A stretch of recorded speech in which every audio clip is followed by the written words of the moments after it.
record.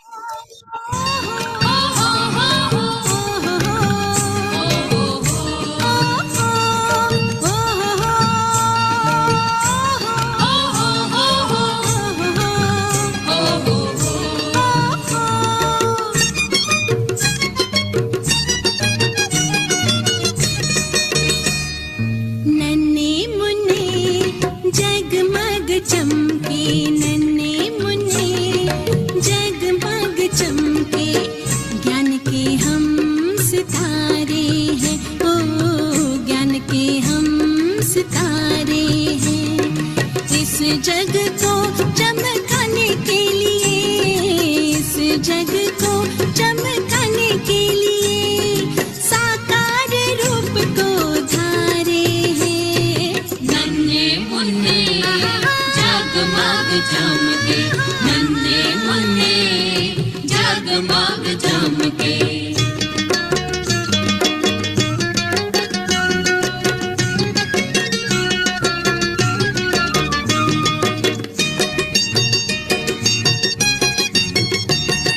संदेश परमात्मा का देना कर्तव्य है हमारा, सोई आत्मा को जगाना, लक्ष्य है यह न्यारा। संदेश परमात्मा का देना कर्तव्य है हमारा, सोई आत्मा को जगाना, लक्ष्य है यह न्यारा।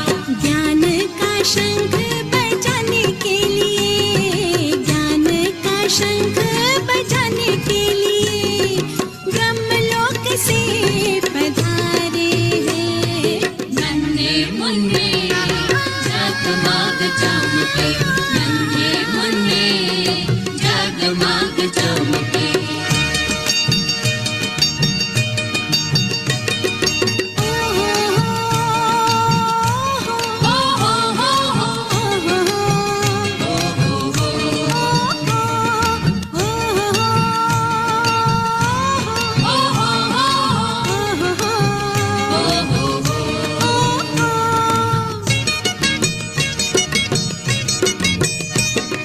छोटी छोटी कलियां हम फूल बन के मुस्काएंगे, दिव्य गुणों की खुशबू हम घर घर में पहुंचाएंगे।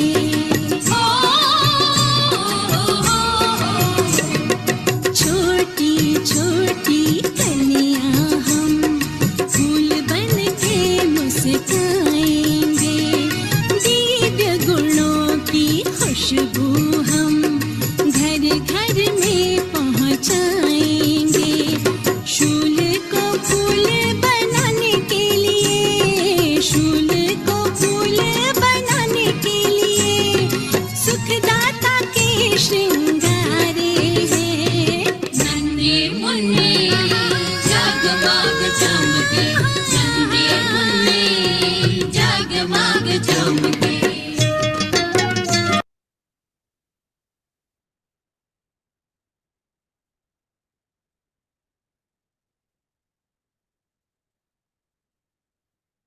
ओम शांति।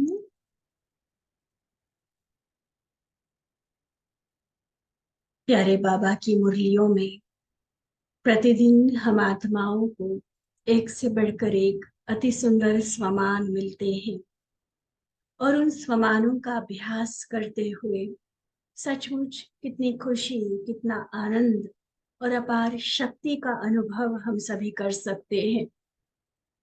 विभिन्न अवसरों के लिए विभिन्न स्वमान बाबा ने समय प्रति समय हम सभी को दिए हैं। कौन सा कार्य करते हुए किस स्वमान का प्रयोग करना है, कौन सी जिम्मेवारी को उठाते हुए किस स्वमान में टिकना है, किसी प्रॉब्लम का, बड़े से बड़े विघ्न का सामना करते हुए भी स्वमान की स्थिति हमें बहुत पावरफुल बना देती है, जिस आधार पर उस समस्या, उस विघ्न पर विजय पाना अति सहज, अति आसान हो जाता है। ऐसे ही आज की मुरली में भी बाबा ने हम सबको स्वमान दिया है कि हर ब्राह्मण, ये जो चैतन्य तारा मंडल है, स्थूल तारामंडल की बात नहीं, चैतन्य तारामंडल अर्थात इस विश्व का श्रृंगार है।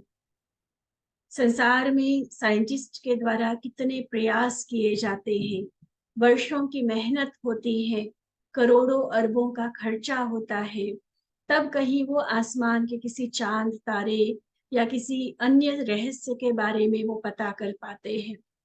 जैसे अभी पूरा भारत देश चंद्रयान की सफलता मना रहा है, लेकिन हम सभी साइलेंस की शक्ति, आध्यात्मिक शक्ति, स्पिरिचुअल पावर के आधार पर चांद तारों से भी पार परमधाम में सेकंड में पहुंच सकते हैं। और इसके लिए भी साधना, तपस्या, बहुत काल का अभ्यास आवश्यक है।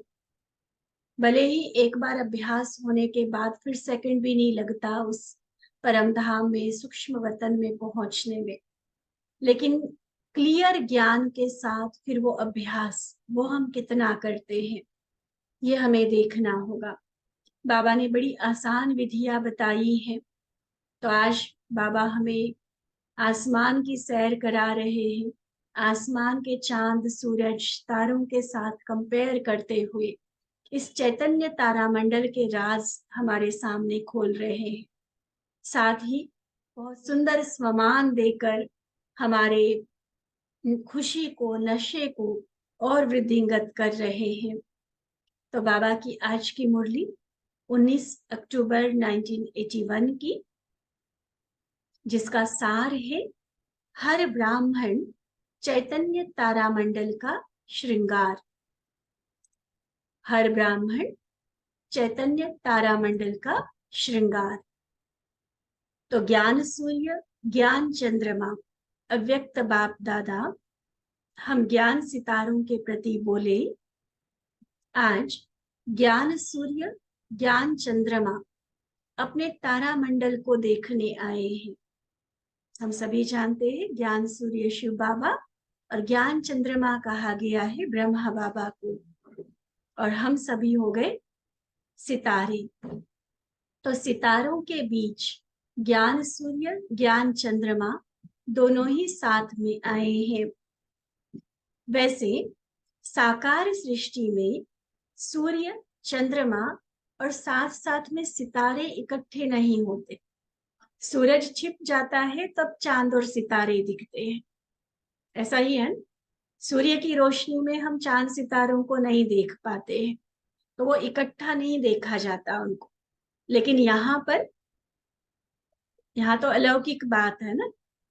तो यहाँ चैतन्य, सितारे, सूर्य और चांद सभी साथ हैं। यह सितारों का अलौकिक संगठन है। तो आज बाप दादा भिन्न भिन्न सितारों को देख रहे हैं। हर सितारे में अपनी अपनी विशेषता है। छोटे छोटे सितारे भी इस तारामंडल को बहुत अच्छा शोभनीक बना रहे हैं। बड़े तो बड़े हैं ही, लेकिन छोटों की चमक से संगठन की शोभा बढ़ रही है। जैसे सारे ही बड़े हो तो भी कई बार हर तरह की प्लानिंग, मैनेजमेंट में मुश्किल पड़ जाता है। तो छोटे भी हो, बड़े भी हो, तब संगठन की शोभा होती है।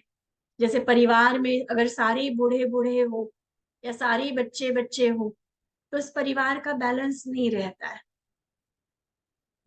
छोटे भी हो, मतलब ये जो 3 जनरेशन्स कम से कम जो कहा जाता है, वो सभी जब होते हैं तो उस घर की रौनक होती है, एक अलग सा ही संगठन और अच्छा सा परिवार महसूस होता है। तो यहाँ भी बाबा कहते सितारों के हिसाब से भी देखा जाए तो बड़े सितारों के साथ छोटे सितारों की अपनी रौनक होती है, जो इस संगठन की शोभा को बढ़ा देते हैं। यह साइज में छोटे या बड़े की बात नहीं है। बड़े सितारे अर्थात जो महारथी हैं, ज्ञान, योग, विशेषकर सेवाओं में जो महारथी हैं, उनको बाबा बड़े सितारे कहते हैं। और जो अभी अभी नए बाबा के बच्चे बने हैं, अभी थोड़ी थोड़ी कहीं कहीं सेवा करते हैं, तो उनको बाबा छोटे सितारे कह रहे हैं। महत्व सभी का है। तो बड़े हैं ही, लेकिन छोटों की चमक से संगठन की शोभा बढ़ रही है। बाप दादा यही बात देख देख हर्षित हो रहे हैं कि हर एक सितारा कितना आवश्यक है।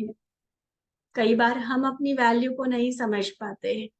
जब कोई पूछता नहीं है, खास ध्यान नहीं देता, कोई चांस नहीं मिलता आगे बढ़ने का, तो हम सोचते कि हम तो यूजलेस है, पता नहीं बाबा ने हमें क्यों अपना बनाया। लेकिन आज बाबा जिस नजर से हमें देख रहे हैं, वो फील करे, हम रियलाइज करें। बाबा कह रहे हैं कि मेरे इस चैतन्य तारा मंडल में चाहे लाखों हो जाए, लेकिन हर तारे की इंपॉर्टेंस है। क्या कहा बाबा ने? हर एक सितारा आवश्यक है। छोटे से छोटा सितारा भी अति आवश्यक है, महत्वपूर्ण कार्य करने वाला है। तो आज बाप दादा हर एक के महत्व को देख रहे थे। जैसे हद के परिवार में माँ बाप हर बच्चे के गुणों की, कर्तव्य की, चाल चलन की बातें करते हैं, वैसे बेहद के माँ बाप ज्ञान सूर्य और चंद्रमा, बाप दादा शिव बाबा और ब्रह्मा बाबा बेहद के परिवार व सर्व सितारों के विशेषताओं की बातें कर रहे थे। कितना सौभाग्य हमारा! देखो, भगवान मुझे याद करता है, मेरी विशेषताओं का वर्णन करता है।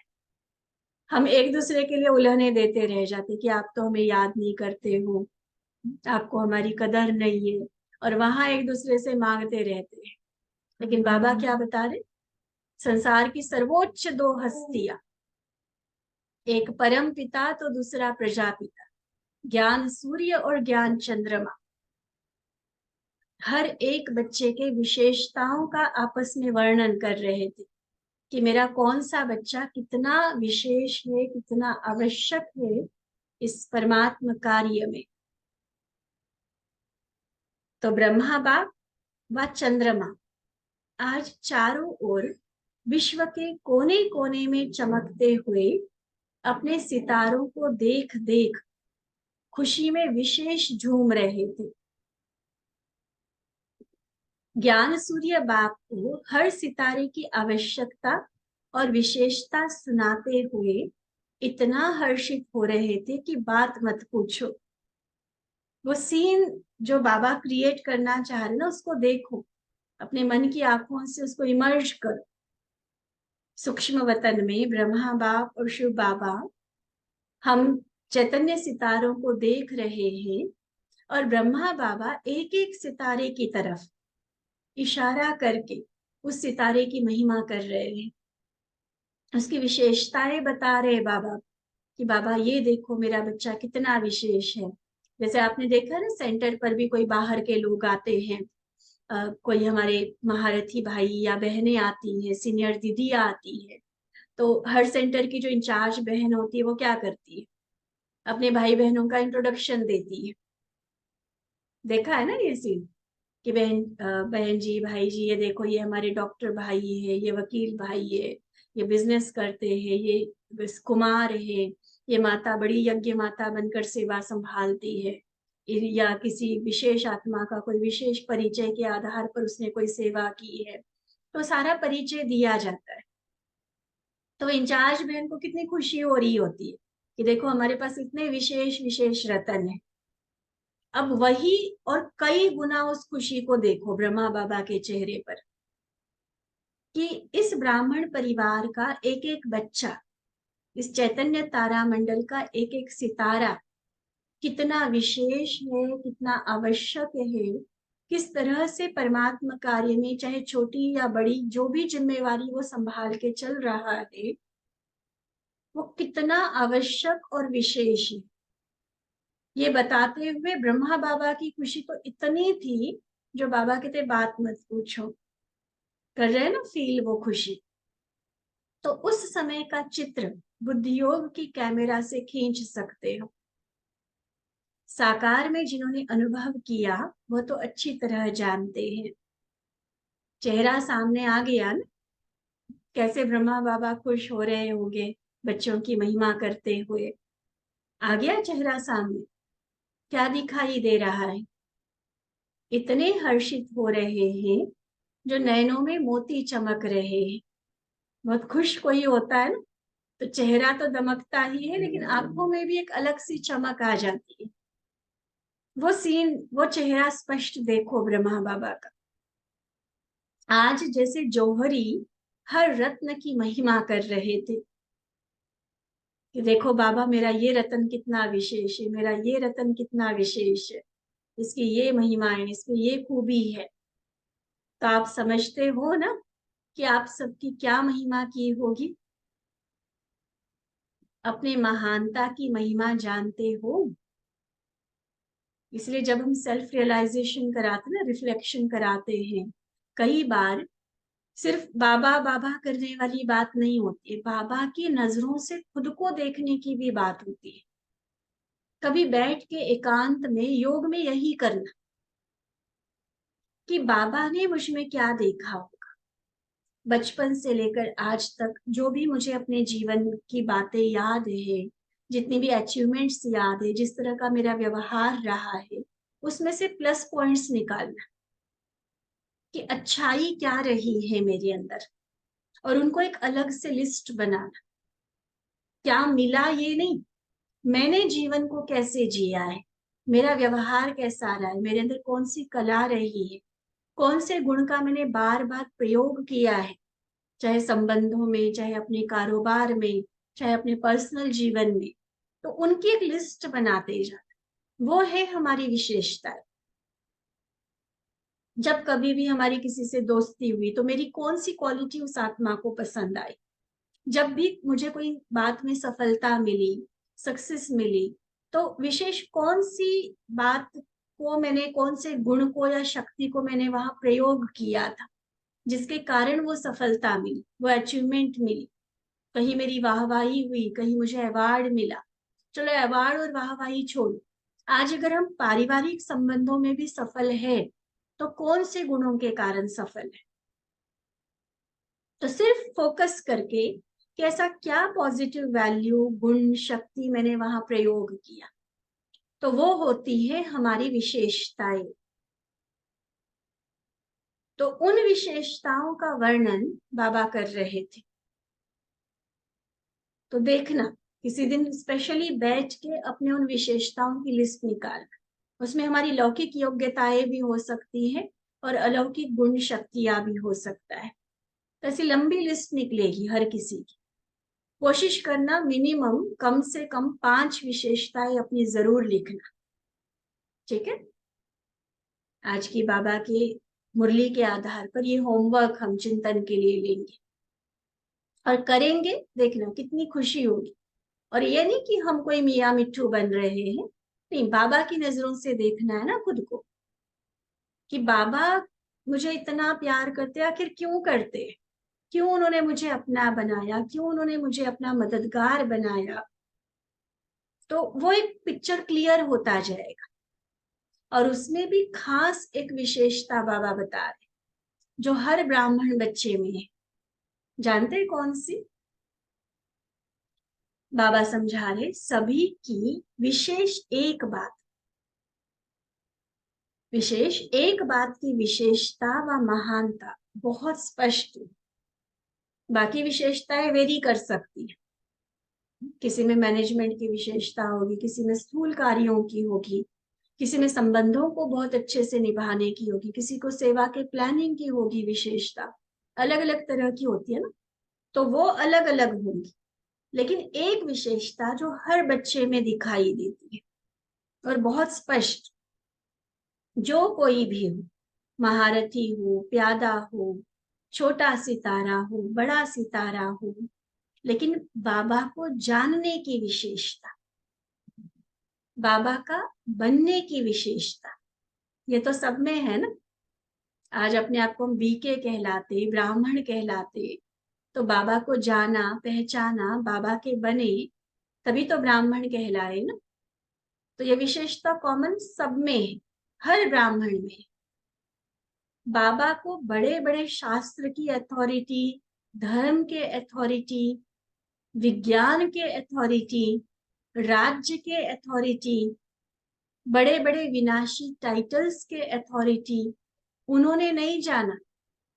वो तो अभी भी कहाँ कहाँ भटके जा रहे कि ये करेंगे तो ऐसा हो जाएगा। देखो, शास्त्रों के, धर्म के, विज्ञान के, राज्य के अलग अलग जो बड़े बड़े पदों पर आज आसीन है, उन कोई अथॉरिटी ने बाबा को नहीं पहचाना, लेकिन आप सबने जाना। तो कितनी बड़ी विशेषता हो। वे अब तक भी आवाहन ही कर रहे हैं। शास्त्रवादी तो अभी हिसाब ही लगा रहे हैं। विज्ञानी अपने इन्वेंशन में ही लगे हुए हैं। इतने कि बाबा की बातें सुनने और समझने की फुर्सत ही नहीं है, अपने ही कार्य में मगन है। राज्य की अथॉरिटीज अपने राज्य की कुर्सी को संभालने में बिजी है, फुर्सत ही नहीं है। रुके, देखे, बाबा को जाने, बाबा का बने, नहीं उनकी किस्मत में। धर्म नेताएं अपने धर्म को संभालने में बिजी है कि कहाँ हमारा धर्म प्रायलोप न हो जाए, कोई दूसरा धर्म डोमिनेट ना करे हम पर, वो उसमें लगे हुए हैं। इसी हमारे हमारे में खूब बिजी है। लेकिन आप सब आवाहन के बदले मिलन मनाने वाले हो। कितना फर्क बाबा बता रहे, देख एकदम जैसे जमीन से उठाकर अर्श पे बिठा दिया बाबा ने कि आप सब मिलन मनाने वाले हो, पुकारने वाले, भटकने वाले नहीं हो, मिलन मनाने वाले। तो ये विशेषता व महानता सभी की है ना। ऐसे तो नहीं समझते कि पता नहीं हमारे में क्या विशेषता है, वह हमारे में तो कोई गुण ही नहीं है। कई बार ये भी होता है, मन में ना एक हीन भावना आ जाती है, इंफीरियोरिटी कॉम्प्लेक्स आ जाता है। जब हम बड़ों बड़ों को देखते हैं, बड़ी बड़ी सेवाएं उनकी देखते हैं, तो लगता है कि हम तो कुछ भी नहीं कर रहे हैं, हम तो घर गृहस्थी में ही बिजी है, हम तो थोड़ा सा निकल कर सेंटर पर भी सेवा नहीं दे पा रहे हैं। कई बहुत बंधन वाली आत्माएं भी होती है, उनको भी बड़ा लगता है ये कि पता नहीं, बाबा ने बना तो लिया है अपना, कुछ सेवा तो हम कर नहीं पा रहे हैं। तो बाबा क्या कहते, ये कभी ही नहीं समझना कि मेरे में कोई गुण नहीं, मेरे में कोई विशेषता नहीं। नहीं, बाबा जानते हैं। क्या जानते कि गुणों के सागर के, अर्थात गुणों के सागर बाप के बच्चे बनना, अर्थात गुणवान बनना। तो हर एक में किसी न किसी गुण की विशेषता जरूर है। आज जब बैठेंगे ना अपने साथ, चाहे आज रात को बैठो, चाहे अमृत वेले बैठो, ये अपने बारे में सोचना, बाबा की नजरों से अपनी उस विशेषता को देखना। एक विशेषता तो बाबा ने बता दी जो सबसे इंपॉर्टेंट है, सबसे विशेष विशेषता है बाबा को जानने की विशेषता। उसके अलावा भी निकलेंगे, कई सारे गुण निकल कर आएंगे। इसलिए कभी नहीं सोचना कि गुण नहीं है। बच्चे किसके हैं? गुणों के सागर के, तो निर्गुण कैसे हो सकते? हर एक में किसी न किसी गुण की विशेषता जरूर है, और बाप उसी विशेषता को देखते हैं। तभी तो बाबा सबको प्यार कर पाते हैं ना। नहीं तो सोचो, अगर बाबा हमारी कमियां देखना शुरू करे, हमारी गलतियों को फोकस करना शुरू करे, तो क्या जितना असीम प्यार बाबा हमें करता है, जितना और कोई कर ही नहीं सकता है, क्या वो प्यार बाबा हमें दे पाएगा कभी? नहीं। इसीलिए बाबा कभी हमारे अवगुण देखते ही नहीं। अगर ज्ञान के सागर के हिसाब से कल्याणकारी होने के नाते हमारे अवगुणों पर वो ध्यान दिलाते भी है कि वो हमारे में से निकल जाए, तो भी उसके पहले महिमा कितनी करेंगे देखना। हर मुरली देखना, कितनी चाहे गहरे से गहरी बाबा ने कभी पवित्रता की बात बताई हो, क्रोध मुक्त की बताई हो, लगाव मुक्त की बताई हो, लेकिन उसके पहले महिमा कितनी करते हैं हमारी। पहले बाबा विशेषता देखते, विशेषताओं के आधार पर हमें महानता की सीट पर बिठाते हैं, और फिर कहते कि बच्चे देखो आप तो इतने महान हो, तो ये थोड़ा सा क्रोध, ये थोड़ा सा लगाव, इसको क्यों संभाल के रखा है? निकाल दो उसको, हमारे काम की तो चीज नहीं है ना, निकाल दो। तो इसलिए बाबा विशेषता को देखते हैं। बाबा जानते हैं कि जैसे राज्य परिवार के हर व्यक्ति में इतनी संपन्नता जरूर होती है कि वह भिखारी नहीं हो सकता। भले नंबरवार होंगे, लेकिन है रॉयल फैमिली का, राजा के घर का, और भीख मांग रहा है, ऐसा कभी नहीं होगा। इतना गरीब वो कभी नहीं बन सकता, ये है ही नहीं पैसा अपने जीवन को चलाने के। ठीक है, हो सकता है कि जैसे आजकल राजाई खत्म कर दी तो उस तरह से बड़े बड़े महल उनके पास नहीं होंगे, लेकिन बिल्कुल भिखारी बन जाए, दूसरों के सामने हाथ फैलाना पड़ जाए, वो कभी नहीं होता इनके साथ। तो वो एग्जाम्पल देकर बाबा बता रहे कि आप भी कौन हो, गुणों के सागर की संतान, और बिल्कुल जीरो गुण हो, कोई विशेषता हो ही नहीं, ये नहीं हो सकता। गारंटी दे रहा है बाबा, इतना भरोसा है बाबा को हम पर।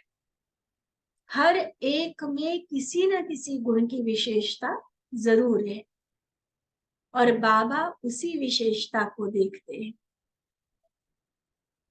बाबा जानते हैं कि जैसे राज्य परिवार में हर व्यक्ति में इतनी संपन्नता जरूर होती है कि वो भिखारी नहीं हो सकता, ऐसे गुणों के सागर बाप के बच्चे कोई भी गुण व विशेषता के बिना बच्चा कहला नहीं सकते। अगर आज हम संगम युग पर है और बाबा के बच्चे हैं ना, तो ये गारंटी मान लो कि हम विशेष हैं। अगर विशेषता नहीं होती तो हम कलयुगी दुनिया में ही हो। संगम युग पर है तो है ना गारंटी, निश्चय है ना, बाबा के है ये निश्चय है, तो कैसे बने बाबा के, बिना विशेषता के कैसे बन सकते। तो समझा, सभी गुणवान हो, महान हो, विशेष आत्माएं, चैतन्य तारा मंडल का श्रृंगार हो। समझा, आप सब कौन हो, निर्बल नहीं हो, बलवान हो, मास्टर सर्वशक्तिवान हो। तो ऐसा रूहानी नशा सदा रहता है। रूहानियत में अभिमान नहीं होता, स्वमान होता है। स्वमान अर्थात स्व आत्मा का मान, रिस्पेक्ट, रिगार्ड। पहले स्वयं को, मुझे खुद की वैल्यू पता होनी चाहिए, खुद की कदर खुद हमें करनी आनी चाहिए कि भगवान ने मुझ में जो विशेषता देखी वो मुझे पता होनी चाहिए। तब हम उस विशेषता को परमात्मा कार्य में लगाकर, सेवा में लगाकर और बढ़ा सकते हैं। और जैसे भी हम संडे की मुरली सुन रहे थे, क्या कहा था बाबा ने उसमें कि बच्चे, एक विशेषता जब आप सेवा में लगाते हो तो वो विशेषता आपके लिए वरदान बन जाती है, और फिर कई तरह की अन्य विशेषताओं को वो साथ लाती है। बाबा का जब बने, मान लो हमें कुछ नहीं आता था, कुछ नहीं आता था, सिर्फ ये था कि हमें आज्ञाकारी बनकर चलना है। मान लो सिर्फ ये गुण, हाँ जी का पाठ बस हमारा पक्का था। देखो आज कहाँ के कहाँ पहुंच गई आत्माएं सिर्फ हाँ जी करके। मान लो किसी को कुछ नहीं आता था, सिर्फ सच्चे साफ थे, देखो बाबा ने कहाँ का कहाँ पहुंचा दिया उनको। कोई और था जिसको और नहीं था, बहुत ज्यादा ऐसे बाहरी दुनिया की लौकिक योग्यता वाली नहीं थी विशेषता, लेकिन साफ सफाई और कुछ, किसी को खाना बनाना, किसी को कुछ, उस एक एक विशेषता के आधार पर आज इतने महान बनी आत्माएं, जो सारे यज्ञ में जगह जगह उनको बुलाया जाता है, उनके अनुभव लोग सुनना चाहते हैं, उनसे कुछ ना कुछ सीखना चाहते हैं। शुरुआत कहाँ से हुई थी? एक विशेषता से।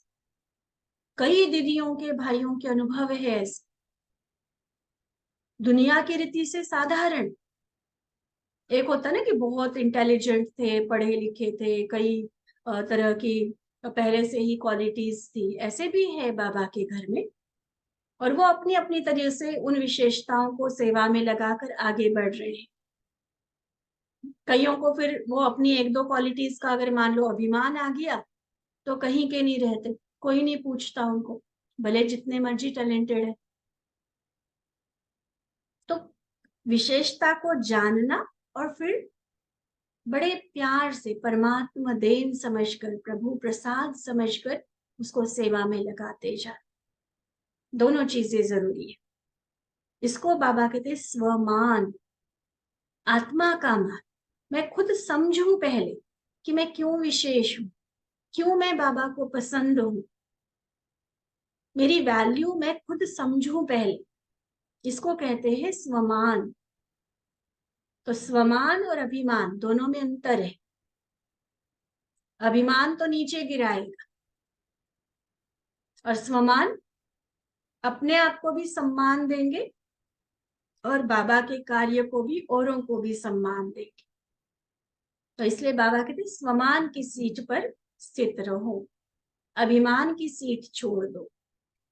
अभिमान की सीट ऊपर से बड़ी सजी सजाई दिखती है, देखने में आराम पसंद, दिल पसंद लगेगी, लेकिन अंदर कांटों की सीट है। ना खुद को चैन देगी, ना दूसरों को आराम देगी, खुद भी परेशान, औरों को भी परेशान करेगी। ये अभिमान की सीट ऐसे ही है, जैसे कहावत है ना, खाओ तो भी पछताओ, न खाओ तो भी पछताओ। तो ऐसे ही अभिमान वाले का हाल हो जाता है। कोई पूछे तो अभिमान और बढ़ जाता, कोई ना पूछे तो अपमान लगता। बात मानी गई तो भी ईगो में बढ़ा रहेंगे अकड़ के, नहीं मानी गई तो रूठ कर साइड में हो जाएंगे। एक दो को देख सोचते हैं कि हम भी टेस्ट कर ले, फलाने फलाने ने अनुभव किया, हम भी क्यों नहीं करें, वो बंदा भी तो बड़ा अकड़ में चलता है, मैं भी चलना शुरू करूं। वो छोड़ भी नहीं सकते, लेकिन जब बैठते हैं अभिमान की सीट पर, जब बैठते हैं अभिमान के साथ, जब चलना शुरू करते, तो कांटे तो लगने ही है। क्लियर बाबा बता रहे। और बाबा नहीं चाहते कि मेरे बच्चों को कांटे चुभे। ऐसे बाहर से दिखावटी, धोखा देने वाली अभिमान की सीट पर कभी भी बैठने का प्रयत्न नहीं करो। कितना प्यार, कितने कंसर्न से बाबा समझा रहे थे कि बच्चे ठीक है, बाहर से दिखावे में तो बड़ी अच्छी लगेगी अभिमान की, देखो उसको इतना मान शान मिल रहा है, जब आता है स्टेज पर चांस मिल रहा है, कोई चीज आती है अच्छे से अच्छी उसको मिल रही है, कई बातें होंगी और लगेगा कि बस होगा, होना तो चाहिए ऐसा ही, मुझे भी ये सब कुछ मिले। लेकिन वो अभिमान की सीट, अंदर वो आत्मा कितनी दुखी है, कितनी परेशान है, छोटी छोटी बातों में रूठना, फिर रूसना, फिर साइड में हो जाना, अपने आप को किनारे कर देना, कई तरह की बातें ऐसी आत्माओं के लिए चलती। और रियली में हम बताएं, आश्रम में रहने के, बहन होने के नाते से, कि ऐसी जो ईगो वाली आत्माएं होती है ना, चाहे बहनें भी उनको सम्मान दे रही है, स्टेज पर स्थान दे रही है, लेकिन वो दिल का सम्मान वो आत्माएं नहीं पा सकती है। चाहे बाबा की तरफ से कहो, दादी दीदियों की तरफ से कहो, पूरे ब्राह्मण परिवार का एक सच्चा सम्मान जो है ना, वो सेवाधारी को मिलता है। जो सच्चे दिल से सेवाओं में आगे बढ़ रहा है, मर्यादाओं में जो चल रहा है, उसे असली सम्मान मिलता है। चाहे उसको हो सकता है कि स्टेज पर स्थान नहीं मिले, लेकिन दीदियों के दिल में ऐसी आत्माओं के लिए ज्यादा मान होता है, रिस्पेक्ट होता है। बाहर से कई बार किसी को खुश करने के लिए बार बार चांस दे नहीं दे, वो एक अलग बात होती है। कुछ कई तरह की बातें कंसिडर करनी होती है, ईश्वरीय सेवाओं की व्यवस्था देखनी होती है। कहीं वो आत्मा छोटी बातों में सिर्फ मान नहीं मिला इसलिए रूठकर पुरानी दुनिया में न चली जाए, ये उसके संभाल की बात होती है।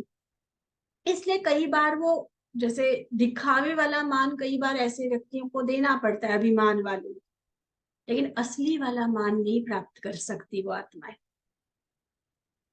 खुद मतलब अभिमान से परेशान होती रहेंगी रहेंगी, लेकिन ये जो ऊपर वाला मान शान मिल भी रहा है, तो वो कौन सा सच्चा है? दिल की दुआएं तो नहीं मिल रही ना ऐसी आत्माओं। इसलिए इस बात को हम अच्छे से समझें। स्वमान और अभिमान, बहुत फाइन लाइन का डिफरेंस होता है, इसमें बहुत सूक्ष्म अंतर है, उसको समझे। स्वमान की सीट पर हम रहे, अभिमान के दिखावे की सीट के पीछे फिर अपने आप को कांटे चुभाने वाले, दुख दिलाने वाले नहीं बने। ठीक है, तो स्वमान की सीट पर सदा सुखी, सदा श्रेष्ठ, सदा सर्व प्राप्ति स्वरूप अनुभव कर। अपनी विशेषता बाबा को जानने और मिलन मनाने की, इसी को स्मृति में रख, सदा हर्षित रहो। ठीक है, पसंद है स्वमान की सीट? जैसे सुनाया ना कि चंद्रमा सितारों को देख हर्षित हो रहे थे, ऐसे फॉलो फादर।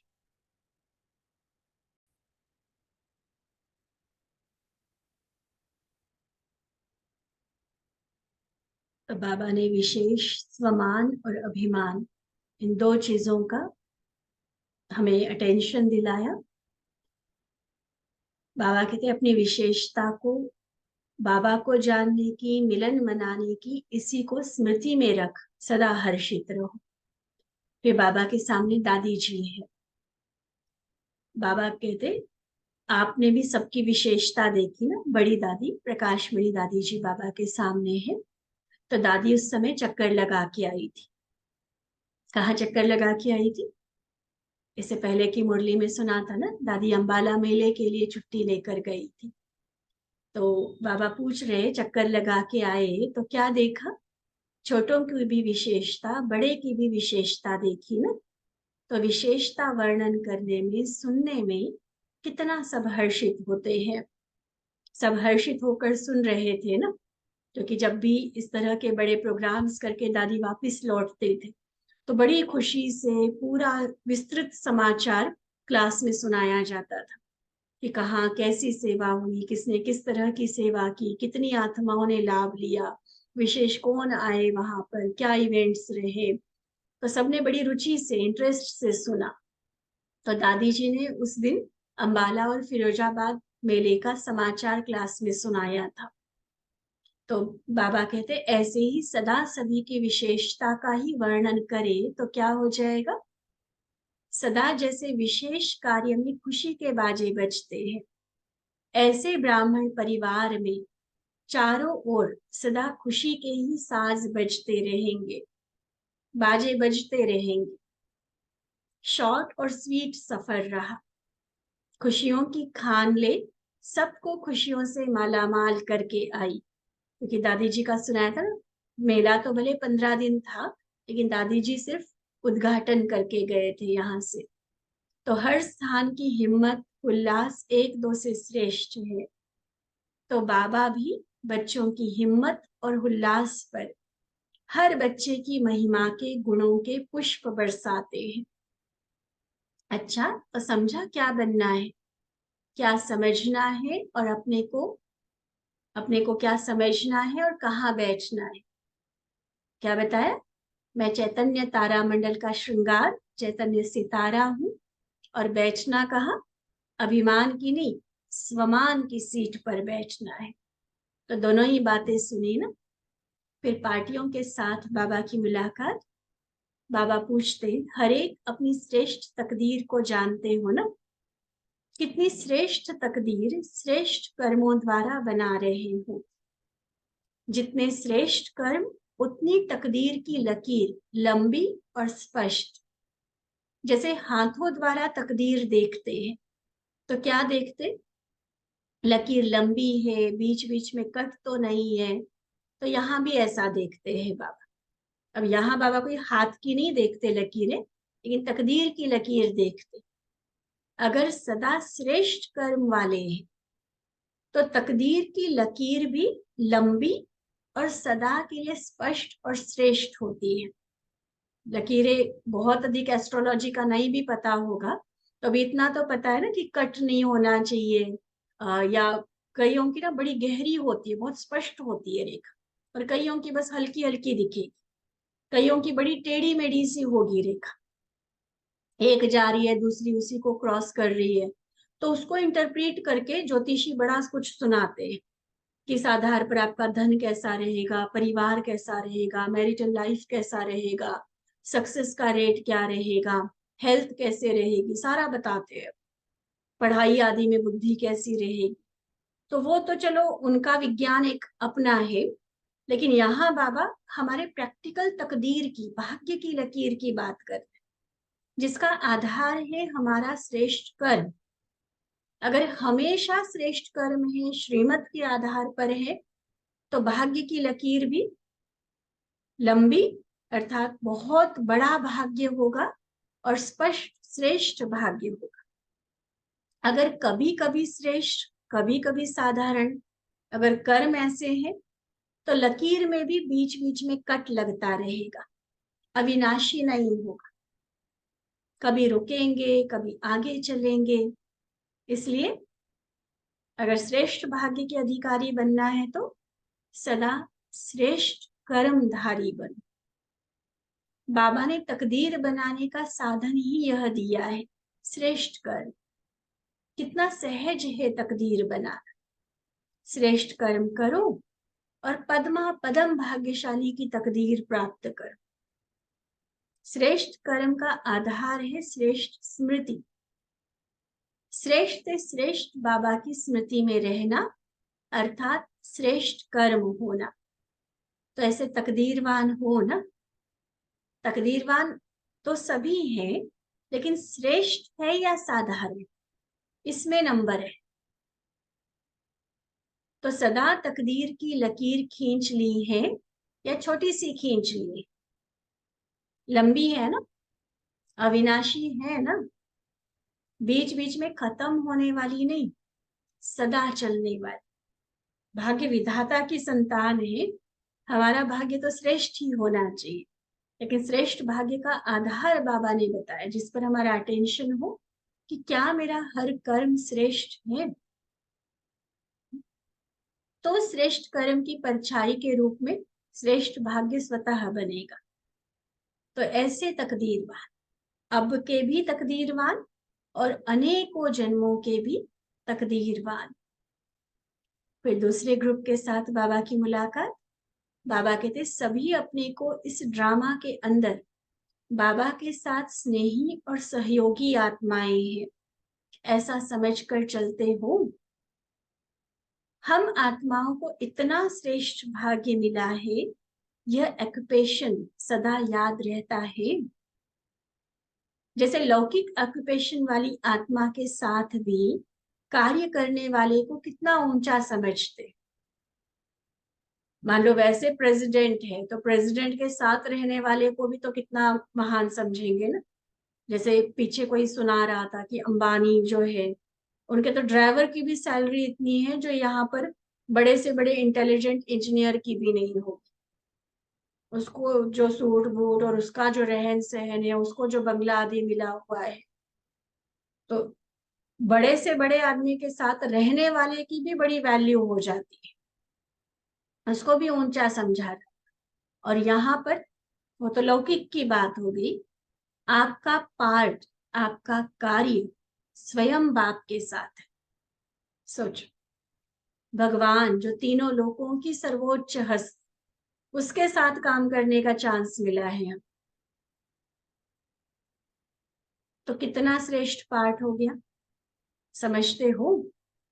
पहले तो सिर्फ पुकारते थे कि थोड़ी घड़ी के लिए भी दर्शन मिल जाए, यही इच्छा रखते थे ना। अधिकारी बनने की इच्छा व संकल्प वो तो कभी सोच भी नहीं सकते थे, असंभव समझते थे। लेकिन अभी जो असंभव बात थी वह संभव और साकार हो गई। तो यह स्मृति रहती है, सदा रहती है व कभी कभी। अगर कभी कभी रहती है तो प्राप्ति क्या करेंगे, कभी कभी राज्य मिलेगा। फिर जैसे कर्म और भाग्य की बात बाबा ने कही, तो अभी अभी अगर हमारी जो स्मृति है वो सदा की होगी, तो भाग्य भी, राज्य भी सदा का मिलेगा। स्मृति कभी कभी है तो राज्य भी कभी कभी मिलेगा। कभी राजा बनेंगे, कभी प्रजा बनेंगे। जो सदा के राजयोगी है वही सदा के राजे हैं। अधिकार अविनाशी और सदा काल का है।